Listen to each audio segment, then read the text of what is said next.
So, hi, I'm Tucker Neel. I'm an artist and a writer and a curator. I'm from Los Angeles.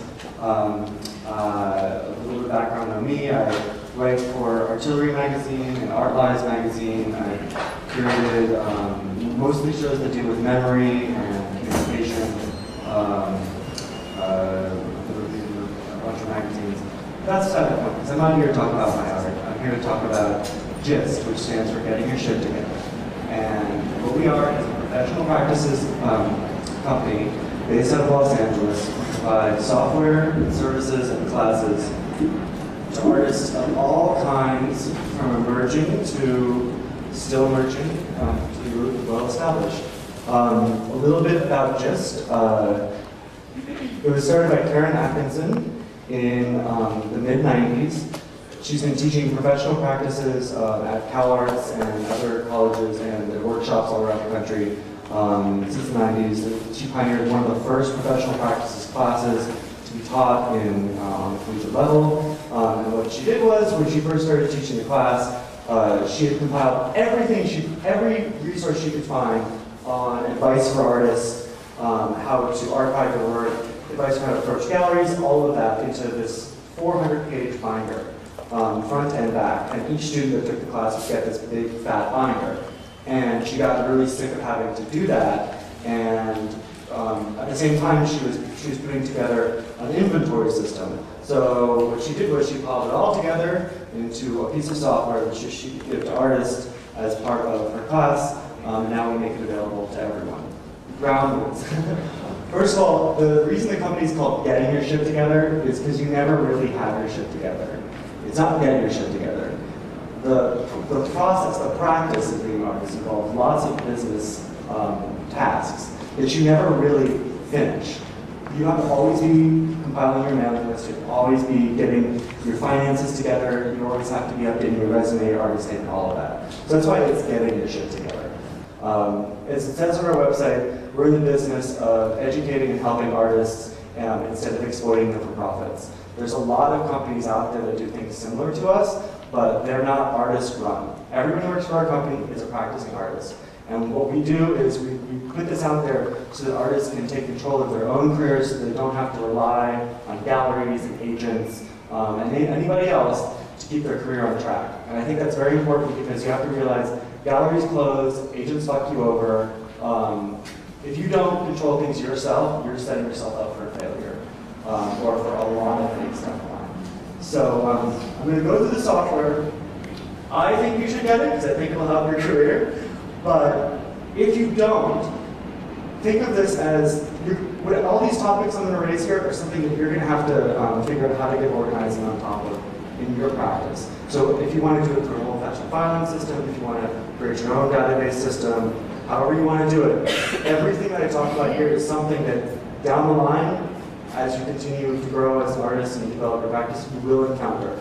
You won't use everything that I mentioned here at once. That would be insane. But you'll see that there's a lot of options, there's a lot of tools, just like in Photoshop. You start using Photoshop, you don't use everything at once. You use what you need at that moment in time. Studies have shown, Harvard did this business study, that they found out that the graduates who set short-term and long-term goals and revisited those goals periodically, even if they didn't meet those goals, ended up earning more money and actually being more productive and being and excelling in their field. So we suggest that you set 3-month goals, 1-year goals, 3-year goals, 10-year goals, and life goals. The reason you do this is because you want to see what the long-term scheme is, as well as the short-term, and also setting realistic tasks for yourself. A 3-month goal can be like start mailing list. Gather 10 contacts, because time flies and you kind of want to plan accordingly. And that's why you break them down into manageable steps. People are always asking, I've got an exhibition coming up, when should I have what done, and whose responsibility is what? Well, this is an exhibition checklist. This is all the things you need to consider if you're participating in an exhibition. It's also got a timeline, so 3 months before the show, you need to have your mailings ready to go. If you're getting a contract together, It's just good to keep these things in mind so that you're not having to send out press releases to magazines or like a week before because they won't pay attention to them. So it's good to set timeline, to follow the timeline for an exhibition. A performance has its own requirements. So it's questions that maybe seem like when you read them you're like duh, but if you don't think about it before, you really get yourself in trouble. Exhibition forms is like it's taking your resume but breaking it down to the nitty-gritty. All of the little detailed information for each show that you're in, who the contact was, what their email was, when the exhibition started and ended, what the commission was. Keeping a record of all of that is great. First, for staying on track with that exhibition, for knowing, having a reference for who you're contacting. But in the future, you also know, like, this is this person's contact information. Also, it's really great to know who you showed with. So down the line, you're like, I think I was in a show with him, and he's, in the Whitney now. But you now know that, like, you were in the show with them. These are things you end up forgetting as time goes on, and that's why it's good to keep a record of it.